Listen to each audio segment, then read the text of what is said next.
is going to enter a new era in which there will be prosperity for the people together with liberty for the people.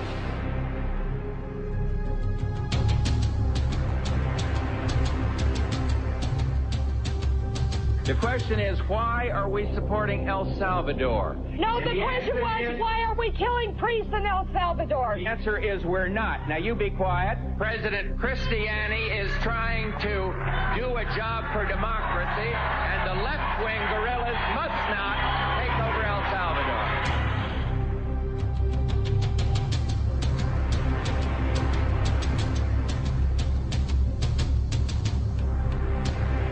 America will not impose our own style of government on the unwilling. Our goal instead is to help others find their own voice, attain their own freedom, and make their own way.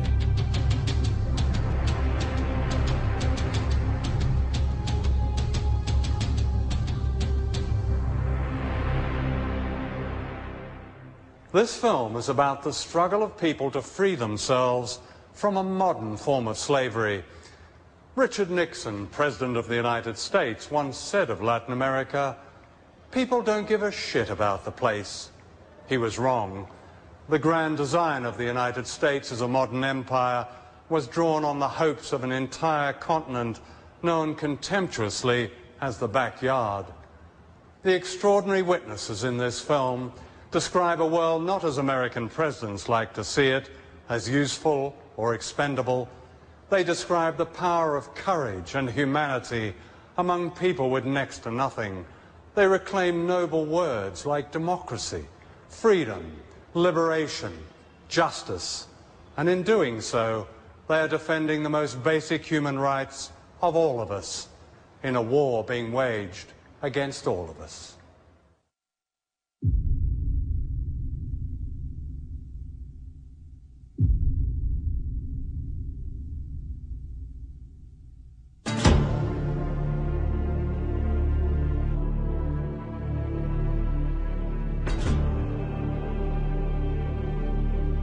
This is Caracas, capital of Venezuela, one of the richest countries in Latin America, thanks to huge deposits of oil.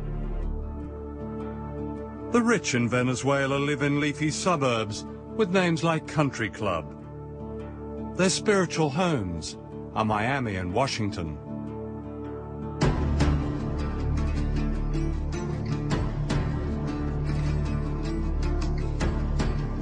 The majority live in what are known as barrios, on hillsides in breeze block houses that defy gravity.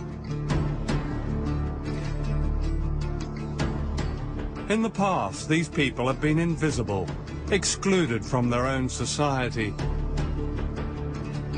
Today, they display the confidence of those who know an extraordinary change has come to their lives.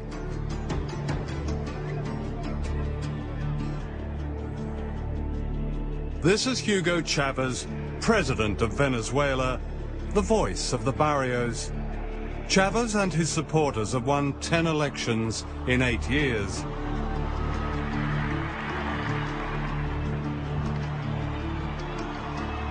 He's the symbol of an awakening of people power, driven by great popular movements that are unique to Latin America. Se acabó el caciquismo de aquellos caudillos adeptos, esa falsa democracia de las élites en Venezuela se acabó.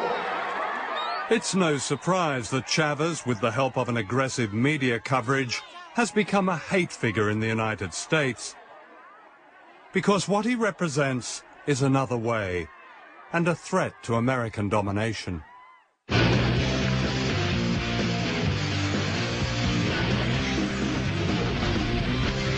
All right, now, Hugo Chavez, the criminal, speaking of criminal, government of Venezuela, offering... The criminal? The criminal. It's a criminal government. In my opinion, and the opinion of a lot of people in our government, Hugo Chavez represents an extreme threat not only to our nation, but to our hemisphere. He should have been killed a long time ago. By whom? And anyone who believes other... By anyone. ¿Hay café por ahí?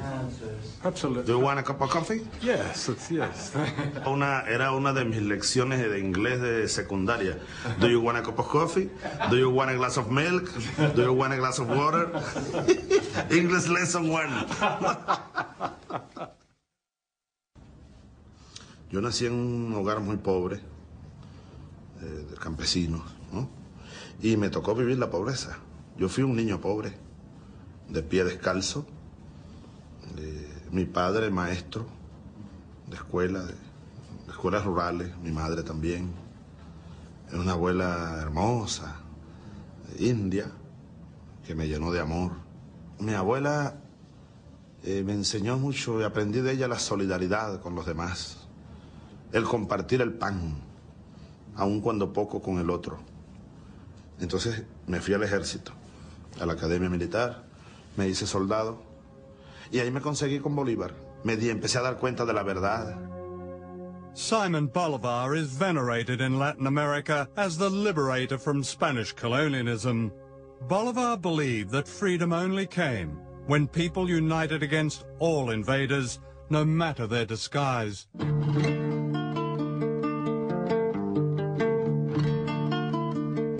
Today, the people of Latin America are again rising up against an empire built on an extreme form of capitalism known as the Washington Consensus.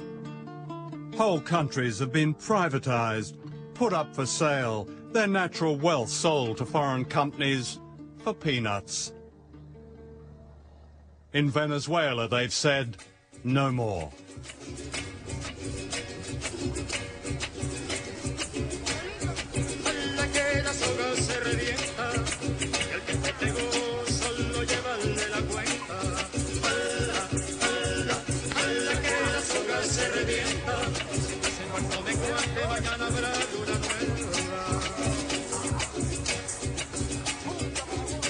This is La Vega, a barrio of 1 million people. Mariela Machado has lived here most of her life.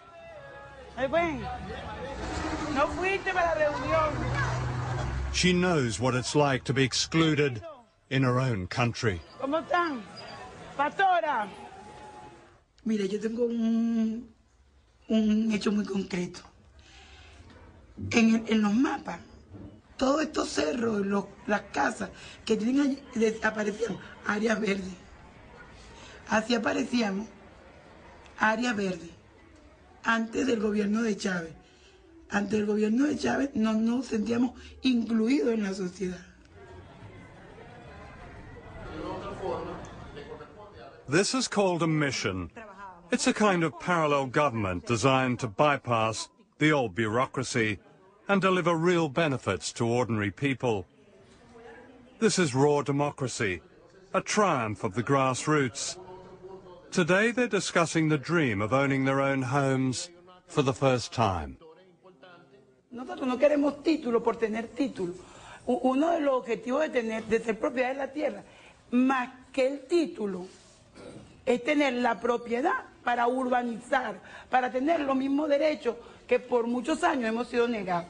Eso es lo más importante. Si nosotros, de que el que reciba el título, no, yo estoy lista y me voy, y no venga a la asamblea parroquial, porque después del título hay otras cosas mejores, es la urbanización de nuestros barrios.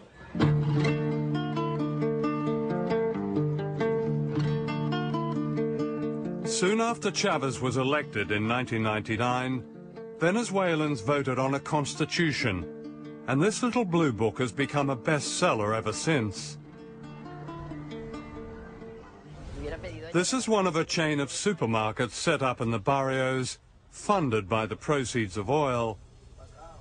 Here prices are kept low, and on the back of every rice and soap powder packet are printed people's rights under the Constitution. Does it really mean something to you to see it there?